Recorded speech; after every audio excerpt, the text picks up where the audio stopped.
स्वागत है बच्चों आपका class 7 Bihar board social science में हमारा पर्यावरण कक्षा 7वीं की ये भूगोल की पाठ्य पुस्तक है जिसमें हम इसके अध्याय चौथा जो है वायु। तो आइए हम इसके सारे अभ्यास के प्रश्न हल करते हैं इस वीडियो में। देखिए सवाल है वायुमंडल क्या है, हमें वायुमंडल की परिभाषा करनी है। देखिए वायुमंडल यानी एटमॉस्फेयर की परिभाषा हम यहाँ से करेंगे। हमारी पृथ्वी चारों ओर से वायु की घनी चादर से घिरी हुई है जिसे हम क्या बोलते हैं, वायुमंडल बोलते हैं। और थोड़े से बढ़ा लेने हैं, पृथ्वी पर सभी जीव जीवित रहने के लिए वायुमंडल पर निर्भर है। ठीक है, जो पहली परत होती है क्षोभमंडल। तो वायु में देखिए बहुत सारी परतें होती हैं, कई प्रकार की गैसें होती हैं, उसका मिश्रण होता है जिसको हम वायुमंडल बोलते हैं। आंसर समझ में आ गया, यहाँ तक आपका हो गया। दूसरा सवाल है वायुमंडल का अधिकतर भाग किन दो गैसों से बना है। वायुमंडल में अनेक गैसें पाई जाती हैं, लेकिन सबसे ज़्यादा जो गैसें हैं वो है नाइट्रोजन और ऑक्सीजन। नाइट्रोजन की मात्रा है 78%, ऑक्सीजन की मात्रा है 21%। आंसर क्या होगा, नाइट्रोजन और ऑक्सीजन ऐसी दो गैसें हैं जिनमें वायुमंडल का बड़ा भाग इससे बना हुआ है। आंसर हो गया। ग पार्ट में देखिए इसका तीसरा सवाल, वायुमंडल में कौन सी गैस हरित गृह प्रभाव पैदा करती है, यानी ग्रीन हाउस इफेक्ट पैदा करती है। वायुमंडल में कौन सी गैस है। देखिए ये न्यूज़पेपर के जो आर्टिकल छपे हैं इसमें कार्बन डाइऑक्साइड, ठीक, जो ग्लोबल वार्मिंग के लिए उत्तरदायी होती है। ठीक है, तो होता क्या है कि वायुमंडल में सबसे ज़्यादा जो है कार्बन डाइऑक्साइड रिलीज़ होता है, जिसकी मात्रा बढ़ने से पृथ्वी गर्म हो जाती है। ठीक है, जिसको बोलते हैं ग्रीन हाउस प्रभाव।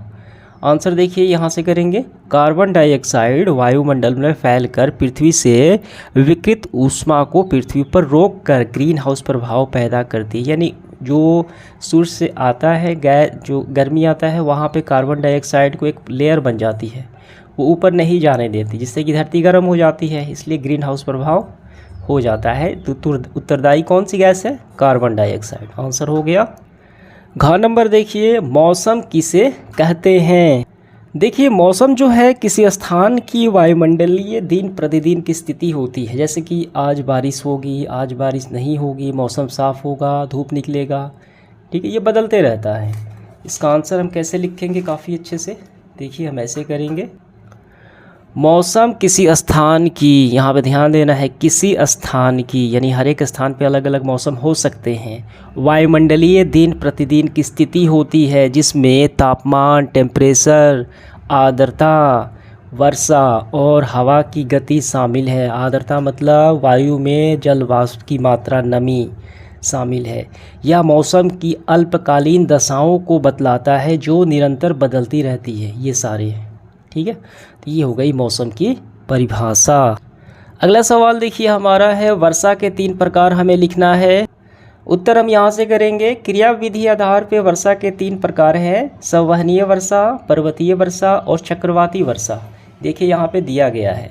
चक्रवाती वर्षा में क्या होता है, गर्म हवा ऊपर उठ जाती है, उसको भरने के लिए ठंडी हवा आती है जो बारिश कराती हैं। इसके बाद देखिए पर्वतीय वर्षा, गर्म हवाएँ ऊपर उठ जाती हैं और उसके बाद देखिए गर्म वायु ऊपर उठी ठंडी हवा भरने के लिए, तो ये हो गई संवहनीय वर्षा। तो ये आपका आंसर हो गया तीनों। अगला सवाल देखिए, वायु दाब क्या है। उत्तर हम यहाँ से करेंगे, पृथ्वी की सतह पर, सरफेस ऑफ अर्थ, यानी पृथ्वी पर जहाँ हम निवास करते हैं वही हो गया पृथ्वी का सतह यानी सरफेस। वायु के भार द्वारा लगाया गया दाब वायु दाब कहलाता है। वायुमंडल में ऊपर की ओर जाने पर वायु दाब तेजी से गिरने लगता है। समुद्र स्तर पर वायु दाब सर्वाधिक होता है और ऊंचाई पर जाने पर यह घटता जाता है। जैसे जैसे हम पृथ्वी का ये सतह है जहाँ पर हम निवास करते हैं, ऊपर जैसे जैसे जाएंगे हम, वायु दाब, एयर प्रेशर जो है वो घटने लगता है, गिरने लगता है, पहाड़ों पे कम लगता है, और जैसे हम समुद्र के तल पे जाएँ वो बढ़ने लगता है। ठीक है, क्योंकि कई जो लेयर होती हैं, ठीक है, वायु की लेयर होती है, क्षोभमंडल, समतापमंडल, उसको पार करना पड़ेगा। ठीक, तो कम होगा इसलिए दाब घटेगा। समझ में आ गया आंसर आपको, यहाँ तक कर लेने हैं तीनों। अगला सवाल देखिए दूसरा क्या है, सही का हमें चयन करना है। पहला है निम्नलिखित में से कौन सी गैस जो सूर्य की हानिकारक किरणों से बचाती है। कौन सी गैस है? ओजोन जो गैस होती है। ठीक है, ये हो गया। सूर्य से आने वाली जो परावैंगनी विकिरण है ये लेयर जो है उससे बचाती है। ये ऑप्शन नंबर तीसरा। अगला है वायुमंडल की सबसे महत्वपूर्ण परत कौन सी है? क्षोभ मंडल है। क्यों? क्योंकि वहाँ पे हम लोग निवास करते हैं, सबसे निचली परत हो गई। अगला है वायुमंडल के निम्न परतों में से कौन सी बादल विहीन है? इसमें बादल नहीं होता है, तो ये होता है समताप मंडल। वायुयान इसी में उड़ते हैं। ठीक है, टेम्परेचर भी समान होता है, मौसमी घटनाएं इसमें नहीं घटित होती है। अगला है वायुमंडल की परतों में जब हम ऊपर जाते हैं तो वायु दाब, जैसे हम ऊपर जाएं तो वायु का जो प्रेशर होता है वो कम होते जाता है, क्योंकि वायु के लेयर को हम पार कर रहे हैं। जैसे नीचे बढ़ेंगे, धरातल पर रहेंगे, वायु दाब ज़्यादा लगेगा। ऊपर जाएंगे पहाड़ों वगैरह पर, वायु दाब कम लगेगा, तो वायु दाब घटता है। अगला है जब वृष्टि तरल रूप में, देखिए लिक्विड फॉर्म में पृथ्वी पर आती है तो उसको हम क्या बोलते हैं? बारिश बोलते हैं, वर्षा बोलते हैं। ठीक है, तो ये हमने मिला लिया। तीसरा जो है निम्नलिखित स्तंभों को मिलाकर सही जोड़े बनाना है। व्यापारिक पवन, लू, मानसून पवन। सबसे पहले व्यापारिक पवन देखिए गौर कीजिए, अस्थाई पवनें होती हैं वो व्यापारिक पवनें होती हैं। मौसमी पवनें वे हैं जो मानसून को लाती हैं। स्थानीय वे हैं जो लू को लाती हैं। जैसे उत्तर भारत में होता है। तो चलिए हम मिला लेते हैं। देखिए यहाँ पे व्यापारिक पवनें अभी हमने देखा, व्यापारिक पवनें जो है वो अस्थाई हो गई। लू जो है वो स्थानीय होती है, भारत के किसी स्थान, जैसे उत्तर भारत में। ठीक है, ये हो गया आपका।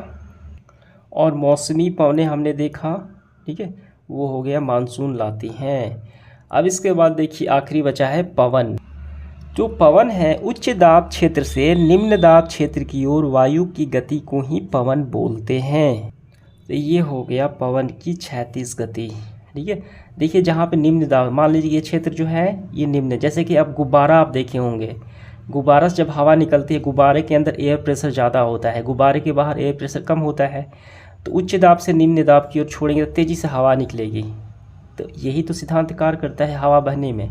ठीक है, उच्च दाब से निम्न दाब की ओर हवा तेज़ी से बहती है तो वो हम बोलते हैं पवन का बहना। तो पवन की क्षैतिज गति ये हो गई। ये हमने मिला लिया काफ़ी अच्छे से। अब इसके बाद देखिए कारण बताने वाले सवाल हैं। आर्द्र दिन में गीले कपड़े सूखने में अधिक समय लेते हैं। आर्द्र दिन का मतलब क्या होता है? जैसे में कि वायु में जल वाष्प की मात्रा अधिक होती है, आर्द्रता अधिक होती है, जैसे कि बारिश वाले मौसम में। ठीक है, जैसे यहाँ पे समझ सकते हैं आर्द्रता, वायु में जल वाष्प की मात्रा बढ़ जाती है तो उसको आर्द्रता बोलते हैं, कम या ज़्यादा। ठीक है, जल वाष्प की मात्रा को ही आर्द्रता बोलते हैं। तो आर्द्र दिनों में कपड़े सूखने में काफ़ी समय लगता है, और लू वाले मौसम में, गर्मी के लू वाले मौसम में कपड़े जल्दी सूख जाते हैं, बरसात में नहीं सूख पाते। इसका कारण हमें बताना है। देखिए इसका कारण हम यहाँ से करेंगे। आर्द्र दिनों में हवा में पहले से नमी अर्थात जल वाष्प होते हैं, पहले से होती है जल वाष्प, जिससे कपड़ों से पानी वाष्पीकृत होने की दर कम हो जाती है और कपड़े देर से सूखते हैं। यही कारण है कि जो हवा में है नमी पहले से होती है जल वाष्प, और कपड़े से जो जल को उड़ाने के लिए यानी वाष्पीकृत करने के लिए उसकी क्षमता कम हो जाती है, क्योंकि पहले से उससे मौजूद हैं। समझ में आ गया? आंसर आपका ये पूरा हो गया। अगला सवाल है, देखिए भूमध्य रेखा से ध्रुवों की ओर जाने पर आपतन की मात्रा घटती जाती है। आपतन मतलब होता है सूर्य तप। ठीक है, यानी गर्मी। भूमध्य रेखा से ध्रुव की हम जाएंगे तो आपतन यानी गर्मी की मात्रा घटती जाती है। ठीक है, जैसे इसको समझिए काफ़ी अच्छे से। यहाँ पे ये क्या है? पृथ्वी है, ये इसका ध्रुव है। ठीक है, नॉर्थ पोल, साउथ पोल। ये सूरज है, सूरज की किरणें ऐसे पड़ती है, तो ये हो गया भूमध्य रेखा। ठीक है, इक्वेटर पृथ्वी के दो हिस्सों में बांटने वाली। तो सूरज की किरणें यहाँ पे ऊर्ध्वाधर पड़ेंगी, सीधी पड़ेंगी। जाहिर सी बात है इन क्षेत्रों में गर्मी ज़्यादा होगा, और यहाँ पे सूरज की किरणें तिरछी पड़ेंगी ऐसे, यानी लंबी दूरी तय करने पड़ेंगी, तो सूरज किरणों का प्रभाव कम हो जाएगा, ताप कम होगा, इसीलिए ध्रुव पे हमेशा बर्फ जमा होती है। बात समझ में आ गई कि सूरज की किरणों को ध्रुवों पर ज़्यादा दूरी तय करनी पड़ती है, इसीलिए यहाँ पे सूर्यताप कम होता है। इसका आंसर हम काफ़ी अच्छे से ऐसे लिखेंगे। भूमध्य रेखा पे वर्ष भर सूर्य की किरणें लंबवत सीधी पड़ती है। जैसे हम ध्रुव की ओर बढ़ते हैं जैसे जैसे, तो सूर्य की किरणें तिरछी पड़ने लगती हैं। तो इससे क्या होगा, आपतन यानी सूर्य ताप की मात्रा घटेगी और ध्रुवों पे बर्फ हमेशा जमा होता है, यही कारण है। समझ में आ गया। पांचवा देखिए, यहाँ पे वर्ग पहेली है, इसको हल करना है और जो हम हल करेंगे आंसर वो अंग्रेजी के शब्दों में इसको भरना है। देखिए यहाँ पे पहला क्या है, सबसे पहले बाएं से दाएं, ठीक है, ऐसे हमें देखना है, पहले ऐसे, और इसमें ऊपर से नीचे की तरफ देखना है। देखिए इसमें 6 नंबर में क्या है, एक भारतीय पेड़ जो 24 घंटे ऑक्सीजन प्रदान करने का असाधारण गुण रखता है। 6 नंबर पॉइंट देखिए, तो यहाँ पे हम भरेंगे, क्या भरेंगे हम यहाँ पे, भारतीय पेड़ कौन सा है, तो वो भारतीय पेड़ है आपका पीपल, PEEPAL, ठीक है। तो ये हो गया आपका पीपल। 6 नंबर में हमने ऐसे भर लिया, ठीक है। इसके बाद देखिए अगला है, वायुमंडल में मौजूद एक गैस जो केवल 0.03% पाई जाती है, 8 नंबर में, ठीक है। तो ऐसे हम देखेंगे, तो यहाँ पे क्या होगा, देखिए ये पूरा हो गया। कौन सी गैस है, ये गैस है carbon dioxide, CARBOND, carbon DIOXIDE, carbon dioxide, ठीक है। हमने ये भर लिया 8वां। तो इसी तरीके से हमें भरना है। देखिए अगला क्या है, यहाँ पे 11 नंबर है, वायुमंडल की सबसे बाहरी परत।